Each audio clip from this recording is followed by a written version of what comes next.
ഞാനൊരു mango മൊജിറ്റോൻ്റെ recipe ആയിട്ടാണ് വന്നിട്ടുള്ളത്. നമുക്കിതെങ്ങനെ ഉണ്ടാക്കാമെന്നുള്ളത് നോക്കാം. ഇതിനായിട്ട് ഞാനിവിടെ നല്ല പഴുത്ത മധുരമുള്ള മാങ്ങയാണ് എടുത്തിട്ടുള്ളത്. ഇതുപോലെ ചെറുതായിട്ട് കട്ട് ചെയ്തെടുത്തിട്ടുള്ളതാണിത്.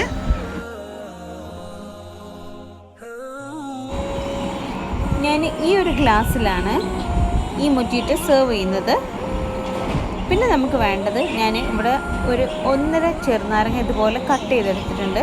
പിന്നെ നമ്മൾ ആവശ്യത്തിനുള്ള പഞ്ചസാര, പിന്നെ ഞാൻ കുറച്ച് പുതിനേൻ്റെ ഇല എടുത്തിട്ടുണ്ട്.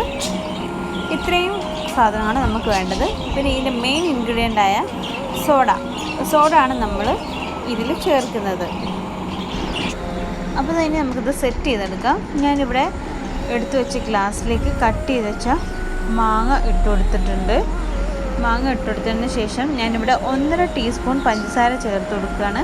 മാങ്ങയ്ക്ക് അത്യാവശ്യം മധുരമുള്ളത് കൊണ്ട് 1.5 ടീസ്പൂൺ പഞ്ചസാര മതിയാവും.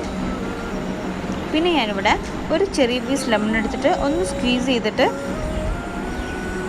ഇട്ട് കൊടുക്കുന്നുണ്ട്. പിന്നെ ഒരു ലെമണിൻ്റെ പീസും കൂടെ ഇട്ട് കൊടുക്കുന്നുണ്ട്. ഇനി നമ്മൾ എടുത്തു വെച്ച പുതിന ഇല ഒരു 3-4 പീസ് എടുത്തിട്ട് ജസ്റ്റ് ഒന്ന് ചെറുതായിട്ട് മുറിച്ചിട്ട് അതിലേക്ക് ഇട്ട് കൊടുക്കണം. ഇത് അതിൻ്റെ ഫ്ലേവറൊക്കെ ഇതിലേക്ക് വരാൻ വേണ്ടിയിട്ടാണ് അങ്ങനെ ചെയ്യുന്നത്. ഇനി ഇതൊക്കെ നമുക്ക് നല്ലതുപോലെ ഒന്ന് മിക്സ് ചെയ്തെടുക്കാം. ഒരു സ്പൂൺ വെച്ചിട്ടാണ് ഞാനിവിടെ മിക്സ് ചെയ്യുന്നത്. നല്ലോണം മിക്സാക്കി ആ പഞ്ചസാരയും മാങ്ങയൊക്കെ അലിഞ്ഞ് കിട്ടുന്നവരെ നമ്മളിത് മിക്സ് ചെയ്യാം.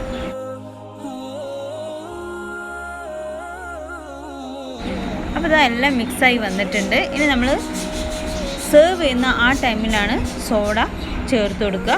അപ്പോൾ ഞാൻ അവിടെ സോഡ ചേർത്ത് കൊടുക്കുകയാണ്. നമുക്ക് എത്ര ആവശ്യമുണ്ടോ അത്രത്തോളം സോഡ ചേർത്ത് കൊടുക്കാം. അപ്പോൾ ഇതാ നമ്മുടെ അടിപൊളി മാംഗോ മൊജിറ്റോ ഇവിടെ റെഡി ആയിട്ടുണ്ട്. എല്ലാവരും ഇതൊന്ന് ട്രൈ ചെയ്ത് നോക്കണം. ഇപ്പോൾ റമദാൻ മാസമൊക്കെ ആയതുകൊണ്ട് നോമ്പ് തുറന്നു കഴിഞ്ഞാൽ ഒരു ക്ഷീണമൊക്കെ എല്ലാവർക്കും ഉണ്ടാവും. ആ ടൈമിൽ കുടിക്കാൻ പറ്റിയ നല്ലൊരു അടിപൊളി ഡ്രിങ്കാണിത്. എല്ലാവരും ഒന്ന് ട്രൈ ചെയ്ത് നോക്കിയതിന് ശേഷം നിങ്ങളുടെ ഫീഡ്ബാക്സൊക്കെ അറിയിക്കുക.